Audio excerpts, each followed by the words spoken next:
Ibu, Bapak, Saudari, dan Saudara yang terkasih di dalam Tuhan Yesus Kristus, kembali kita berjumpa di dalam Merenungan Mingguan, hari Rabu tanggal 6 Maret 2024. Saat ini kita akan bersama merenungkan sebuah tema, yaitu semangat kebersamaan.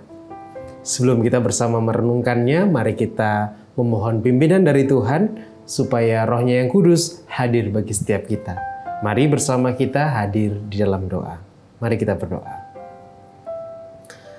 Bapa dalam surga, kami mengucap syukur untuk setiap lawatan Tuhan di dalam kehidupan kami, untuk setiap berkat yang kami rasakan dan kami nikmati di dalam setiap langkah hidup kami. Saat ini Tuhan, kami bersama hendak merenungkan firman kebenaran-Mu sebagai dasar, sebagai pedoman di dalam kami menjalani kehidupan kami sehari-hari.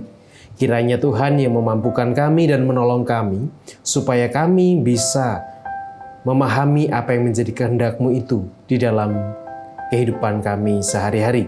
Dan kami bukan hanya menjadi pendengar firman-Mu saja, tetapi kami menjadi pelaku-pelaku firman-Mu yang nyata di dalam perjalanan kami. Kami serahkan Tuhan untuk perenungan firman-Mu pada saat ini ke dalam tangan kuasa-Mu sendiri. Di dalam nama Kristus Yesus, kami naikkan doa kami. Amin.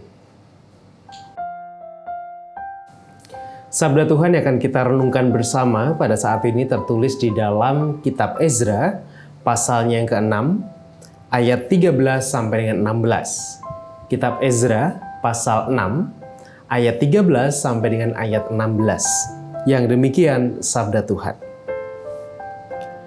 Kemudian Tatnai, bupati daerah sebelah barat Sungai Efrat, Syetar-Bosnai, dan rekan-rekan mereka berbuat dengan seksama menurut apa yang diperintahkan Raja Darius. Para tua-tua orang Yahudi melanjutkan pembangunan itu dengan lancar, digerakkan oleh nubuat Nabi Hagai dan Nabi Zakaria bin Iddo.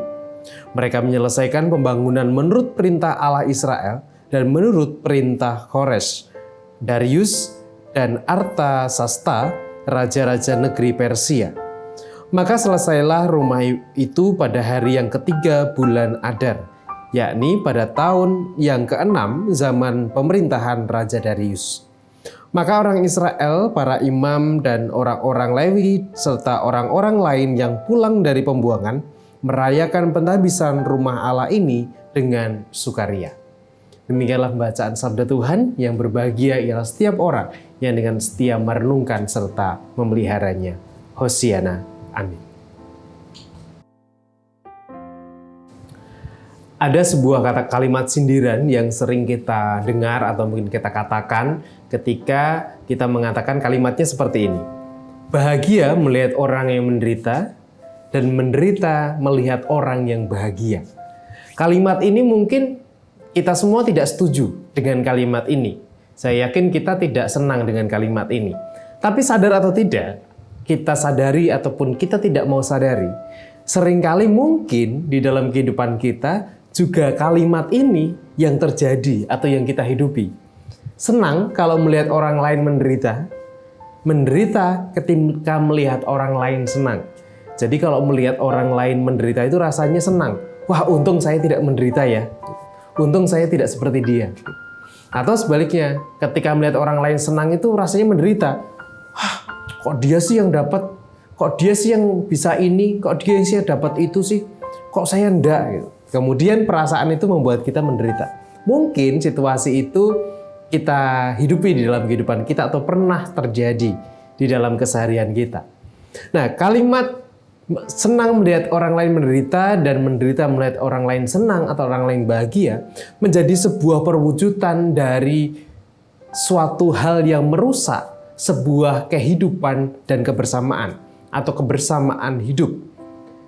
Itu bukan sebuah semangat kebersamaan. Kenapa? Karena kalau yang namanya senang melihat orang lain menderita dan menderita melihat orang lain senang, ya kita tidak akan pernah bisa merayakan kehidupan itu bersama-sama. Yang ada adalah kita akan menunjukkan sikap iri, sikap tidak suka kepada orang lain, sikap yang kemudian hanya mementingkan diri kita sendiri, pusat kehidupan itu hanya pada diri kita dan lain sebagainya. Nah, situasi-situasi yang tidak menyenangkan itu yang sebenarnya tidak tergambar di dalam teks yang kita baca.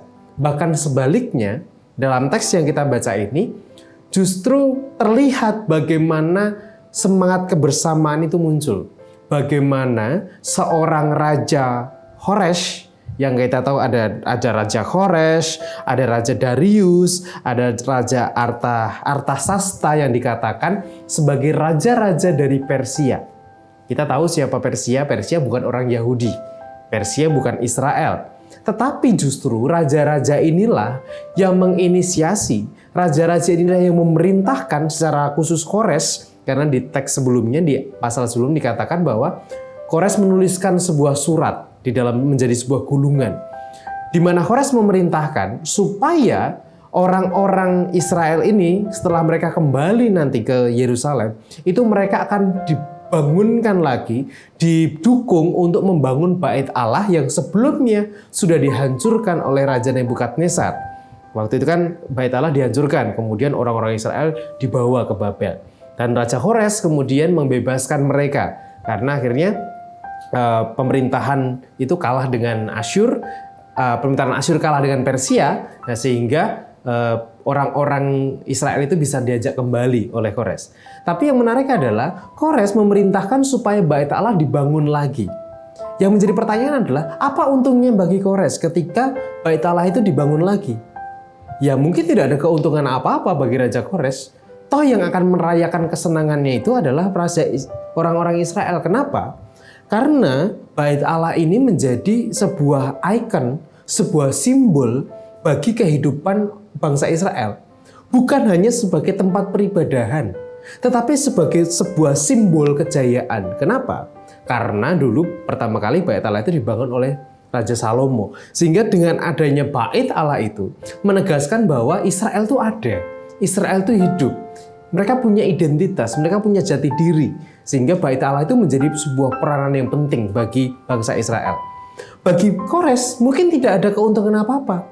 Tidak ada hal-hal yang mendatangkan keuntungan bagi Kores, tidak. Tetapi itu mendatangkan kebahagiaan, mendatangkan keuntungan bagi bangsa Israel. Nah, dari Raja Kores dan juga raja-raja dari Persia, kita belajar bahwa dalam semangat kebersamaan, itu tidak hanya berbicara tentang apa yang menjadi kesenangan kita.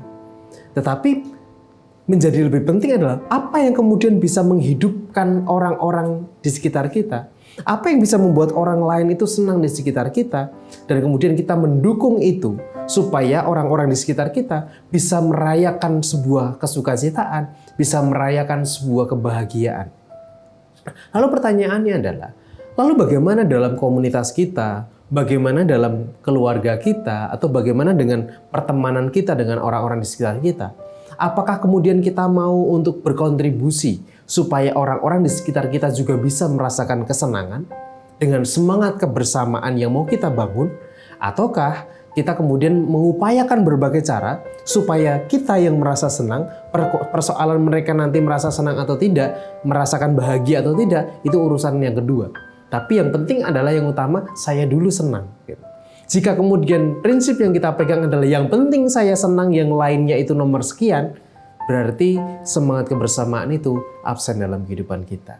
Semangat mana yang kita ambil? Semangat kebersamaan atau semangat untuk tidak suka ketika melihat orang lain merasakan kebahagiaan?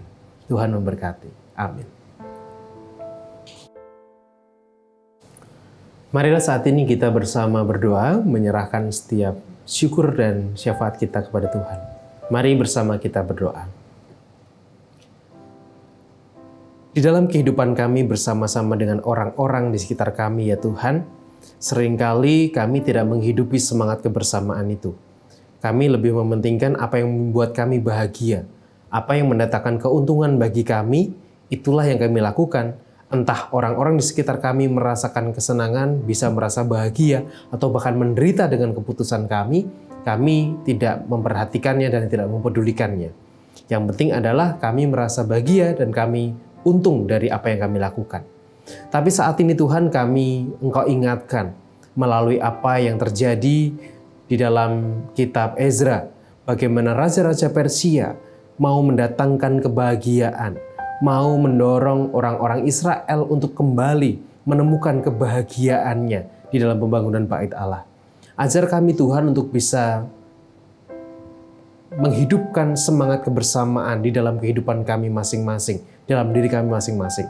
Supaya kami juga mau mengupayakan kehidupan kami bersama bukan hanya untuk keuntungan kami, tetapi juga untuk apa yang bisa membahagiakan orang-orang di sekitar kami. Ya Bapa, ajar kami untuk tidak senang melihat orang lain menderita, dan ajar kami untuk tetap merayakan kesenangan di dalam kebahagiaan orang lain, dan ajar kami untuk berempati di dalam penderitaan yang orang-orang lain rasakan. Ya Tuhan, saat ini kami bersama hendak berdoa untuk saudara-saudara kami yang sedang berjuang dengan proses pemulihan kesehatannya ya Bapak. Kami menyerahkan Bapak dan Ibu Priyono, Ibu Ami Birowo, anak Amoresya, Ibu Sri Utami Suprapto, Ibu Margono, Ibu Yosjoni Suminaryo, Bapak Ngatimin, Bapak Cahyo Muntadi, Bapak Saharun, Bapak Warsito Utomo, Ibu Endang Joko Triyono, Ibu Maria Kasman Simanjuntak, Bapak Edwin Krusma Yulianto, anak Nasya Alana Putri, dan juga saudara-saudara kami yang lainnya. Tuhan, kiranya Engkau yang melawat setiap mereka di dalam perjuangan mereka, dalam kondisi mereka saat ini, kiranya kasih dan rahmat-Mu boleh beserta saudara-saudara kami. Kami berdoa juga untuk orang tua kami Tuhan. Kami berdoa untuk Ibu Sarno, Ibu Tigera Sariman, Ibu Rusmiati Suhardi, Ibu Murjangkong, Ibu Endang Karno, Bapak Budiantono, Ibu Kon Mariatin Subardi, Ibu Joyo Pawiro, Bapak Sadal Paulus, Bapak Christian Dauribu, Bapak Elias Sariman, Bapak dan Ibu Sunarto Saputro, Ibu Sarti Budi Santoso, Ibu Mardi Utomo, Ibu Yatmiartini Rosti, Bapak Suprapto, Ibu Sri Suwarsi Rahayu, dan juga orang tua kami yang lain dimanapun mereka berada. Tuhan, kiranya Engkau pun juga berkenan untuk memberkati orang tua kami ini. Kiranya Engkau yang menolong mereka, memberkati mereka, supaya dalam masa tua mereka tetap merasakan kesehatan dan kekuatan dari Tuhan, dan kedamaian pun boleh mereka rasakan di dalam keseharian mereka. Ya Bapa, kami mau serahkan segala pergumulan kami mau serahkan Tuhan segala persoalan-persoalan yang mungkin terjadi bukan hanya dalam kehidupan kami, tetapi juga mungkin saudara-saudara kami yang lain sedang bergumul dengan persoalan mereka masing-masing. Kiranya Tuhan pun juga menguatkan mereka, memampukan mereka, sama seperti Tuhan juga memampukan dan menguatkan kami. Di dalam-Mu ya Allah, kami hendak menaikkan setiap doa dan syukur kami. Terima kasih Tuhan, terpujilah nama-Mu kini dan selamanya. Amin.